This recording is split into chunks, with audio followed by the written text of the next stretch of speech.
Bienvenue chez Swinging Wheels à Aide. Je m'appelle Isabelle et je suis l'une des personnes qui pourra vous accompagner lors des leçons d'essai. Nous allons également parler des double 12. Ce produit a été développé à Aide et les personnes que je reçois pour des leçons d'essai sont souvent assez anxieuses.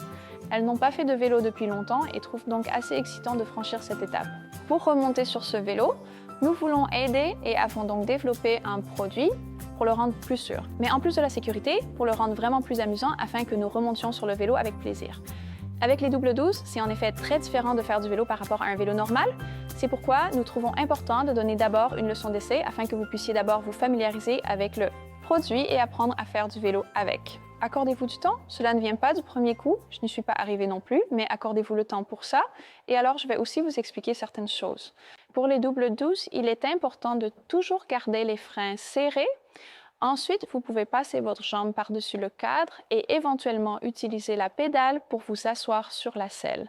Une fois assis, vous pouvez relâcher les freins, le vélo reste en place, c'est pour cela que les roues latérales sont là. Je dis aussi que ce sont comme vos propres pieds qui ne sont plus nécessaires. Et ce qui est bien, c'est que même lorsque vous arrivez à l'arrêt au feu, vous pouvez rester assis. Car j'ai beaucoup de gens qui sont en réalité assez anxieux, qui montent rapidement, descendent rapidement. Avec les double 12, ce n'est plus nécessaire. Vous pouvez simplement rester assis tranquillement jusqu'à ce que le feu passe au vert et alors vous pouvez repartir. Vélo, il est également important que lorsque vous avez terminé votre promenade à vélo, vous mainteniez les freins serrés en descendant pour éviter que le vélo ne roule. Donc, gardez les freins serrés, pédale vers l'arrière. Vous pouvez utiliser une pédale pour vous soulever, puis les deux pieds au sol une fois que vous êtes bien stable.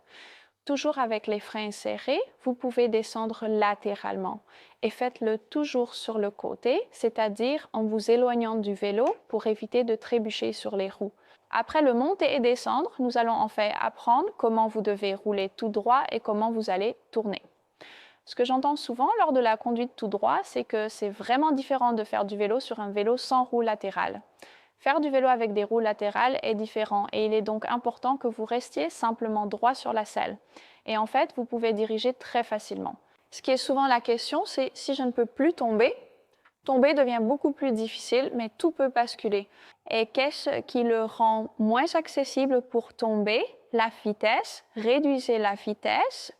Commencez lentement et progressez. Et une fois que vous êtes totalement à l'aise, vous pouvez augmenter la vitesse.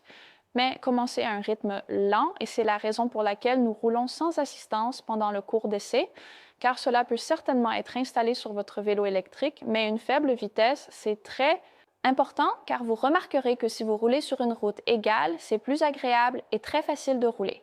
Mais sur une route un peu moins égale, c'est aussi un peu moins agréable. Le guidon peut commencer à tirer, à bouger, comme dans une voiture. Et là, c'est vraiment une question de corriger un peu. Mais cela ne nécessite pratiquement aucune force. Avec deux doigts de chaque côté, vous pouvez très facilement corriger. Maintenant, nous allons rouler tout droit et prendre des virages, mais nous le ferons évidemment dehors. Lorsque vous commencez à faire du vélo à l'extérieur, il est important de maintenir une vitesse basse et, si vous avez un vélo électrique, de couper l'alimentation. Bonjour, faire des virages avec un tricycle ou quelque chose avec des roues stabilisatrices est différent qu'avec un vélo ordinaire. Vous devez tourner le guidon plus que ce à quoi vous êtes habitué. À basse vitesse, il est plus facile de faire des virages. Les roues stabilisatrices peuvent être montées sur votre propre vélo. L'expérience de vélo avec le double 12 sur votre propre vélo est quasiment la même qu'avec un tricycle fixe. Vous pouvez simplement mettre un ou deux vélos à l'arrière de la voiture sur le porte-vélo. Les double 12 ont été testés par la Fiat Suspend néerlandaise. De plus, nous collaborons beaucoup avec des ergothérapeutes et nos roues sont vendues dans le monde entier. Tous les produits de Swing Wheels sont fabriqués aux Pays-Bas. Maintenant que vous pouvez à nouveau faire du vélo en toute sécurité, vous pouvez facilement prendre votre vélo pour ces 5 minutes jusqu'au supermarché, sortir ensemble. Profitez à nouveau de l'air frais d'une manière sûre et amusante. Les roues Swing facilitent et sécurisent la conduite.